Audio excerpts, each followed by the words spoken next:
Hi everyone, welcome back to Earl Grey Books. I'm Ellie and today I'm doing the Bookish Boxes and Buzzwords tag.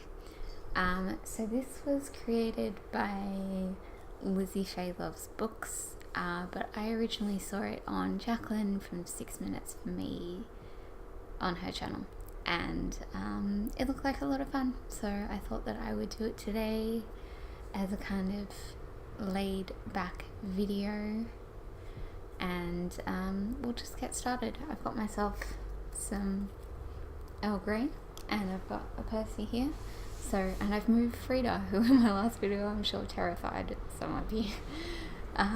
So let's just get started. Question 1 is your go-to genre or favorite type of book. I'm gonna have to be looking here because I don't have my glasses on and I can barely see my own laptop.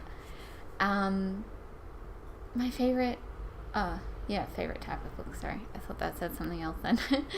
My favorite genres, I really like poetry, as I'm sure you all know by now. Fiction-wise, I think it's probably fantasy, though I do love a good historical novel. And non-fiction wise, I really like books, again, you've probably guessed, about social justice kind of issues, so books about disability, sexuality, race, feminism, those sorts of things.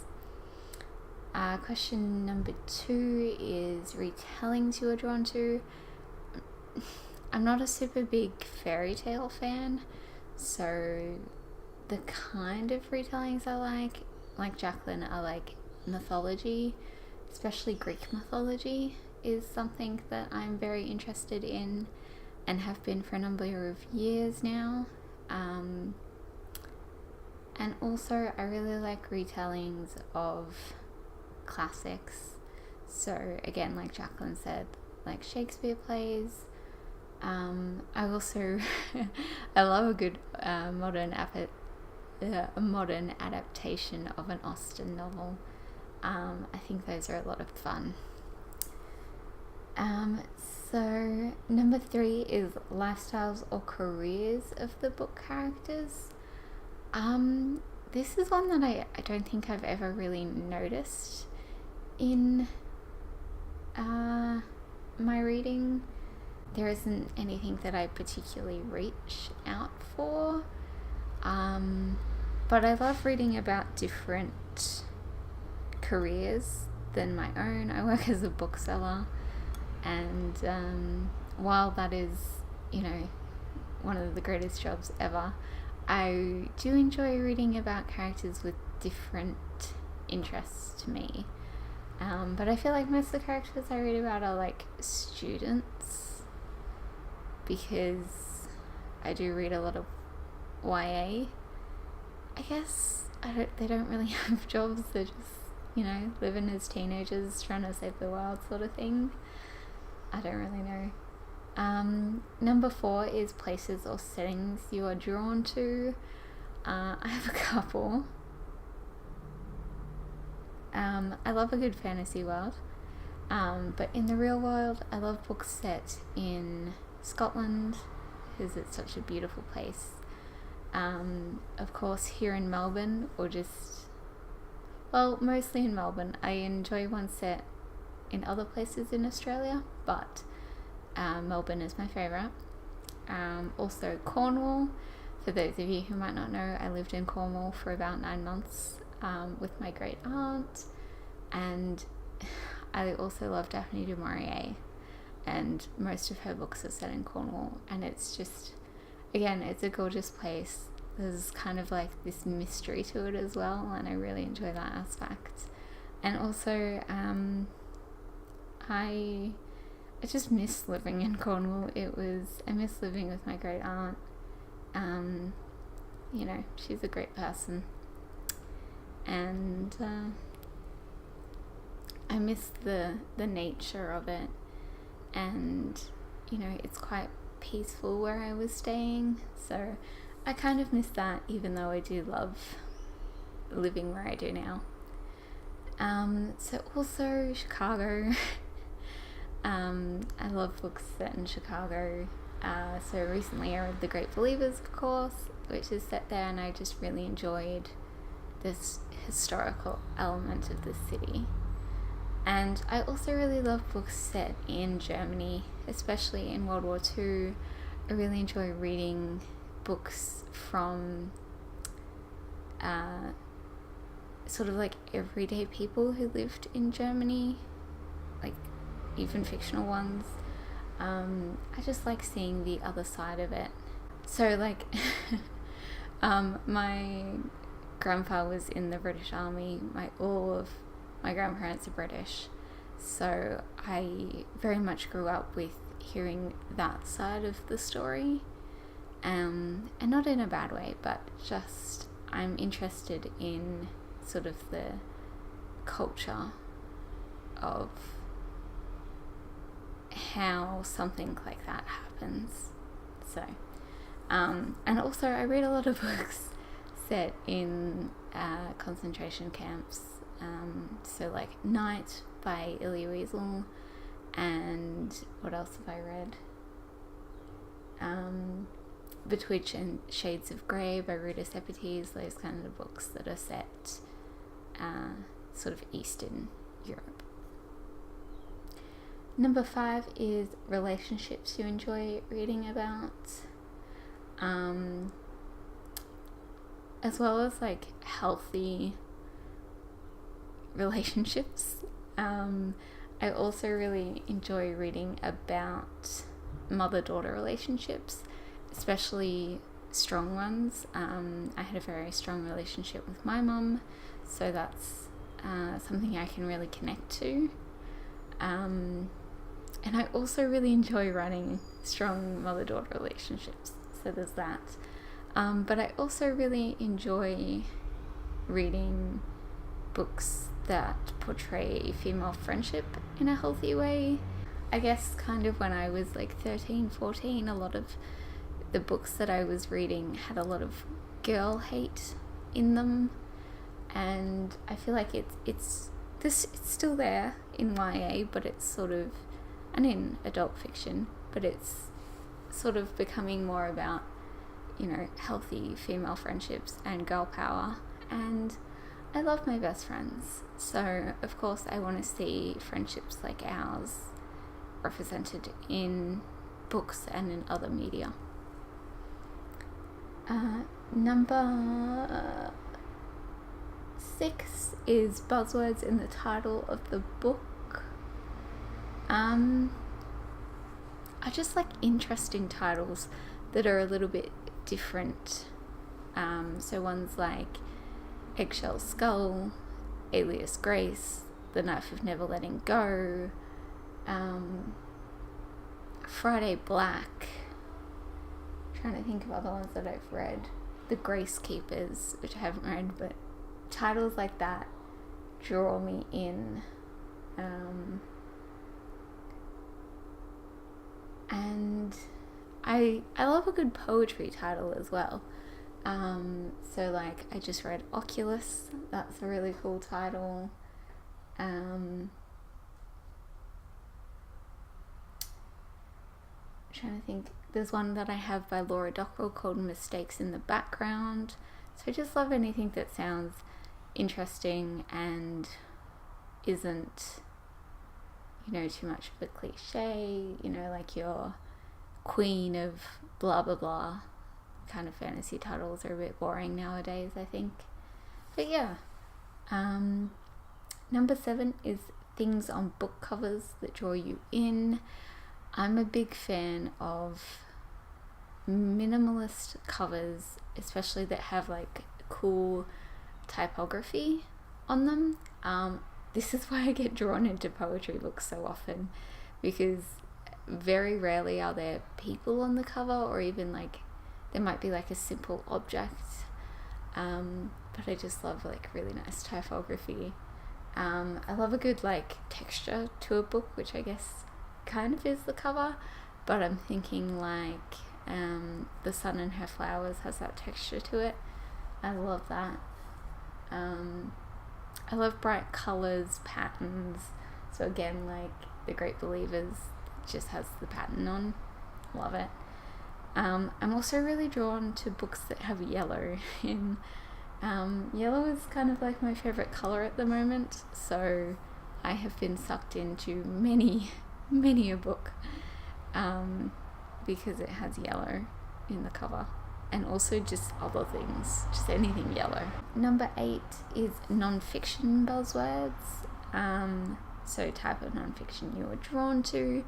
It mentions disability, mental health, feminism, grief, psychology, race, sexuality, art, those kind of ones.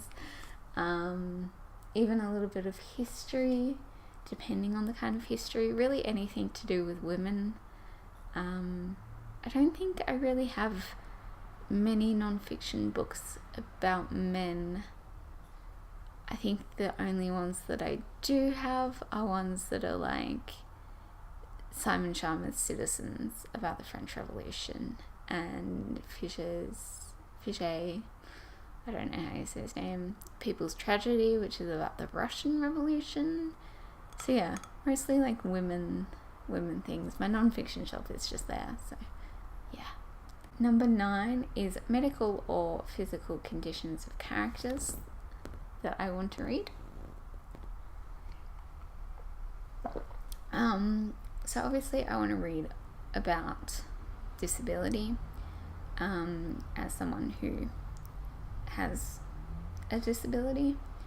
I'm interested in own voices texts, of course. There aren't a lot out there at the moment.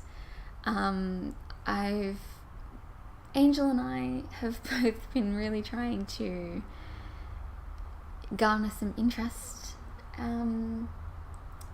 for more disability in YA, but it's a journey. It's not going to happen overnight. So we just keep supporting it, and hopefully people will sort of start to take notice and also become interested in disability stories. I include mental health in disability, so there are more mental health books, but I'm still holding out there for more. Number 10 is time of year or time in history or future that you're drawn to. I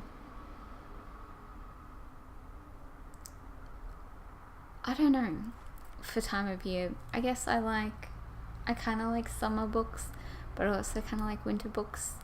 I like winter because I enjoy colder weather as I get older, which is weird.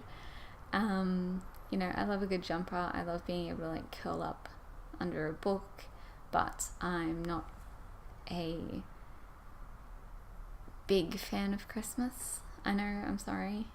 So yeah, I guess I kind of enjoy winter for like the cozy element, and summer for like the, I love a good like YA summer contemporary romance where they're, a bit cute. And although I don't personally like the beach that much, I like reading about them like hanging out by the pool and just being like all cute and stuff.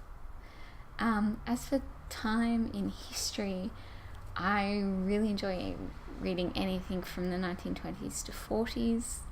I love World War II, as weird as that sounds. Like, I love reading about it. And I enjoy reading about the 20s. Great Gatsby is one of my favorite books, so anything that will give me those kind of feels is a good book, in my opinion. And then we've got some bonus questions. So number 1 is any other bookish boxes or buzzwords not already mentioned. Yeah, I just diversity in general.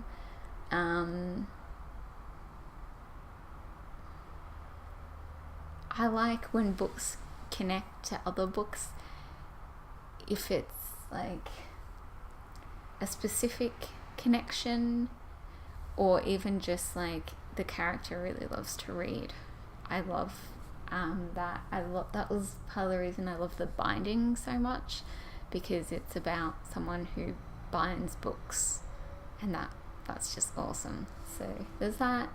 And yeah, anything, I really like art, music, creative kind of books, especially in YA. I love it when they have some kind of connection to something creative. I just think that's a lot of fun. And then bonus number 2, which is the final question, is what bookish boxes or buzzwords turn you away from a book? I hate books that do the whole the next Gone Girl, Girl on the Train kind of thing, because I didn't really enjoy either of those books. And I'm just so sick of that, trope. Yeah. So that is one of them. Also for when people do fans of Harry Potter, and I'm like, this is not even remotely like Harry Potter, and that's probably a good thing. Also not super into the whole all-consuming romance thing. I love a bit of romance in my books, but I do enjoy the characters also having their own personalities. So if I kind of get that vibe off the back of a book, I'm not going to read it. And this one, I guess, isn't really a buzzword, but if I'm looking through the book and there's no dialogue tags, that's something that's going to turn me away from it. It just drives me mad, because I just like to have those, and I know that there are some great books that sort of play with that, and being written in colloquial accents, phonetically, whatever, but I kind of struggle with those, so that can sometimes turn me away from reading them. But there we are. That was the tag for today. I've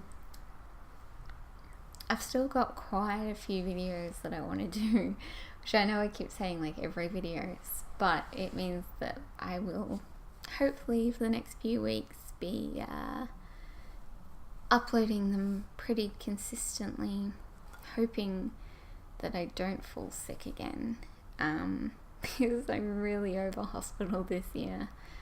And yeah, I will see you all in a few days. I've just got my list of videos here, and I'm gonna work out which one I'm gonna do. So I hope to see you all then. Thanks for watching. Bye.